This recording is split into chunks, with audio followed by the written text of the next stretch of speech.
Good morning students.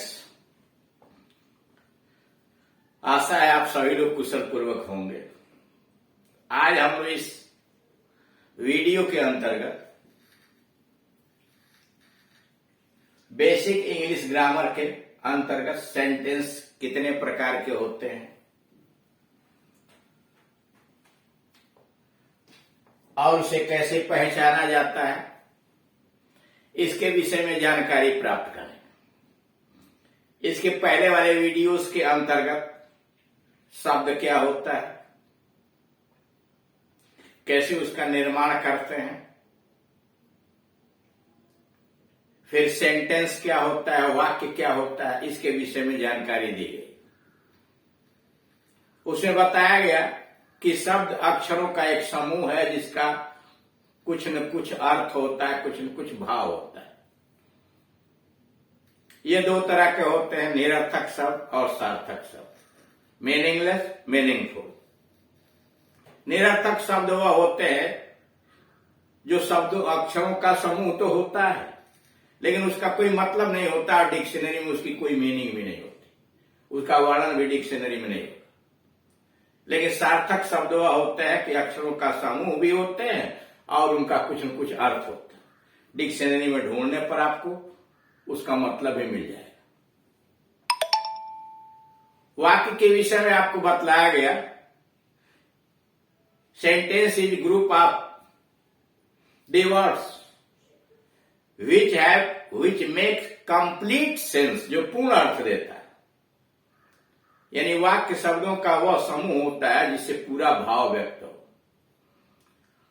और detail में उसके लिए आपको यह बताया गया कि बात केवल इतनी नहीं है कि जिसके द्वारा पूर्ण भाव व्यक्त हो। आप पूर्ण भाव और अपूर्ण भाव में आप लटक के रह जाएंगे पहचानते समय। कोई यह कह सकता है कि कोने में बैठा हुआ एक लड़का,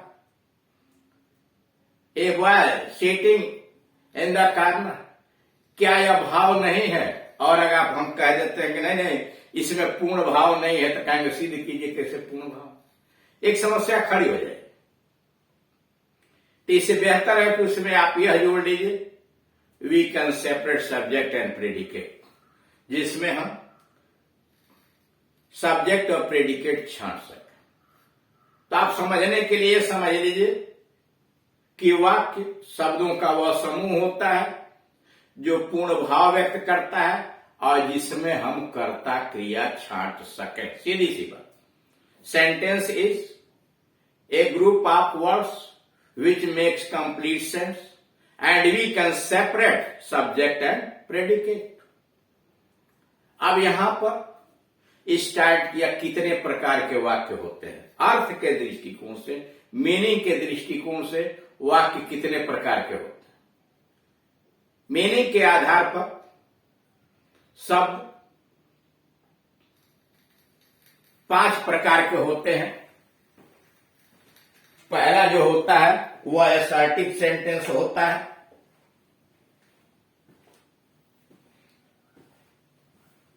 दूसरा जो असर्टिव सेंटेंस मतलब स्टेटमेंट, कथन होता है।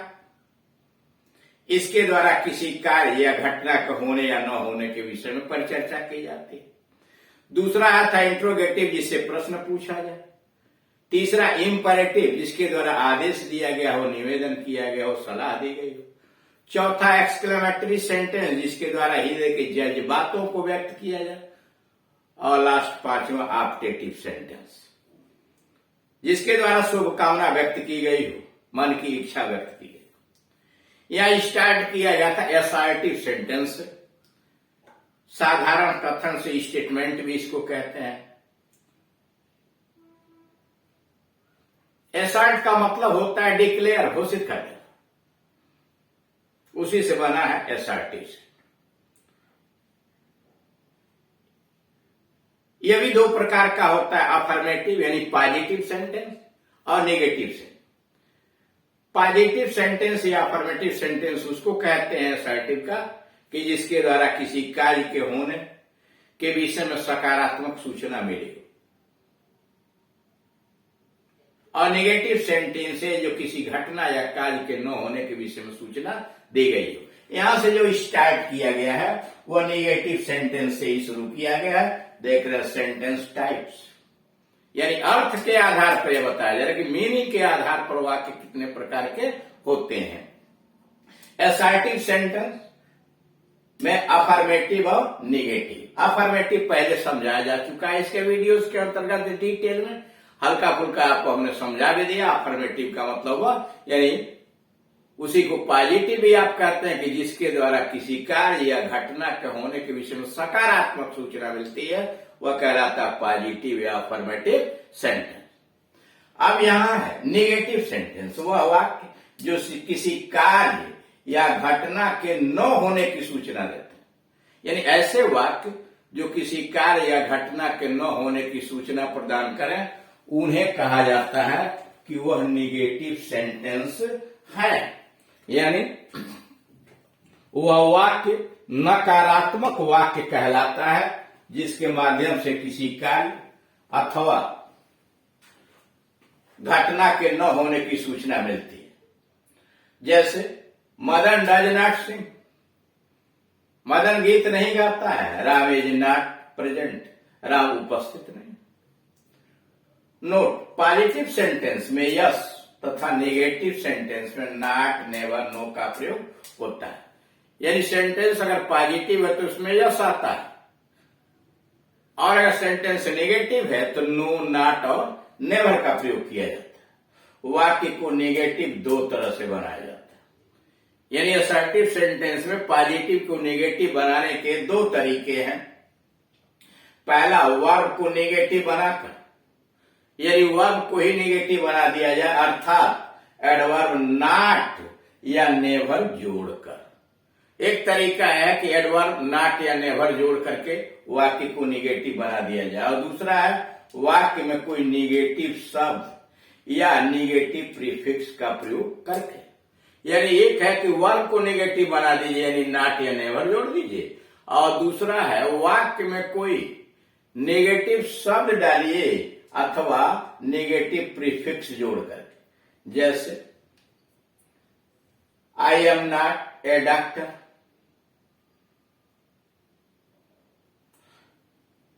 नहीं, पहला दिया वर्ब को नेगेटिव बनाना।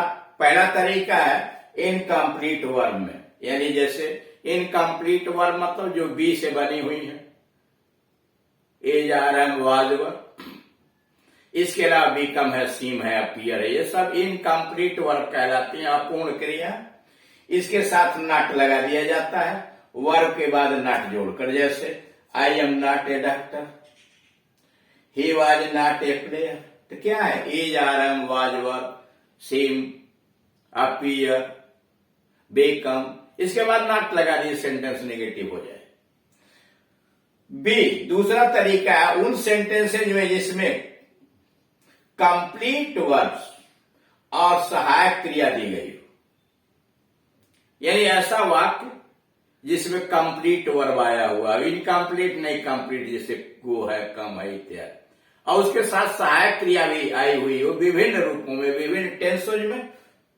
तो वहां करते क्या, पहली सहायक क्रिया के बाद नॉट लगा करके सेंटेंस को नेगेटिव बना देते हैं। जैसे they are not going anywhere, यह क्या है, प्रेजेंट कंटिन्यूअस टेंस में अफर्मेटिव में रहा होगा, दे आर गोइंग समवेयर, वे कहीं जा रहे हैं। नेगेटिव बनाना होगा तो सहायक क्रिया और मुख्य क्रिया के बीच में आपने नॉट लगा दिया, यानी एक सहायक क्रिया के बाद नॉट लगा दिया, they are not going anywhere.